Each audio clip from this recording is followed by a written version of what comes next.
Assalamualaikum warahmatullahi wabarakatuh. Halo teman-teman semuanya, kenalin nama saya Wahyu Dwi Fatmasari. Di sini saya akan menjelaskan materi saya dengan judul Menjadi Teduh di Tengah Badai Emosi dalam Perspektif Islam. Marah adalah sifat manusiawi. Semua orang pernah marah, siapapun itu. Karenanya sifat manusiawi. Langsung saja, di sini itu dapat disimpulkan bahwasanya mengendalikan emosi, terutama kemarahan, itu adalah salah satu aspek penting dalam membentuk karakter pribadi yang matang dan kehidupan spiritual stabil dalam Islam. Emosi. Nah, pasti teman-teman setiap hari itu juga merasakan emosi dalam satu hari, iya atau tidak? Ya, kalau orang tidak punya marah sama sekali itu sakit juga dia. Marah, tidak ada marah sama sekali sakit. Jadi marah itu ada, cuman dia ngerti cara marah. Oke, jadi gini teman-teman, emosi itu adalah bagian dari diri manusia. Akan tetapi jika tidak dikendalikan, amarah itu bisa memicu pertengkaran, ucapan yang menyakiti, dan juga tindakan yang mungkin dapat merugikan diri kita sendiri maupun orang lain. Nah, di era modern seperti ini, di mana tekanan sosial, pekerjaan, dan juga kehidupan sehari-hari itu semakin tinggi. Kemudian, kemampuan menahan amarah itu juga menjadi indikator penting dari kedewasaan emosional dan juga spiritual seseorang. Dalam Al-Quran sudah ditegaskan bahwasanya orang-orang yang mampu menahan amarah dan juga memaafkan kesalahan orang lain itu termasuk hamba Allah yang bertakwa. Sudah dijelaskan pula dalam surat Al-Imran ayat 134.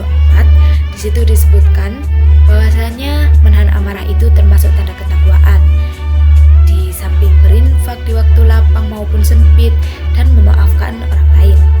Sementara itu dalam surat Asy-Syura ayat 37 juga dijelaskan bahwasanya orang yang beriman itu bukan hanya orang yang menjauhi dosa dan perbuatan keji, akan tetapi bila mereka memberi maaf kepada orang lain.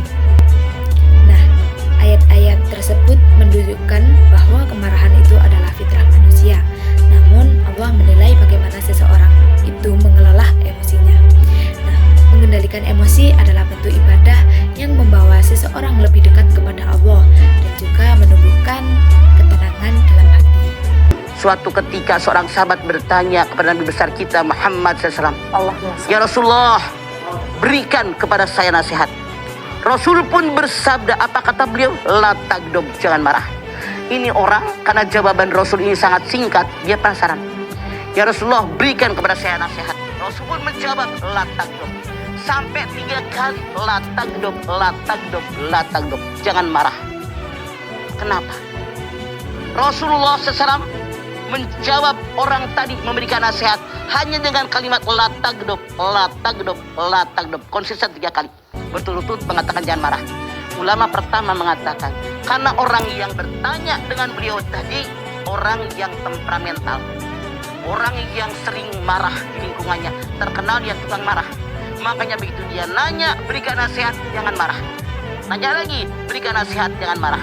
Nanya lagi, berikan nasihat, jangan marah, titik. Yang kedua, ulama kedua mengatakan kenapa Nabi besar kita Muhammad SAW mengatakan la tagdob 3 kali kepada orang yang bertanya tentang nasihat yang baik.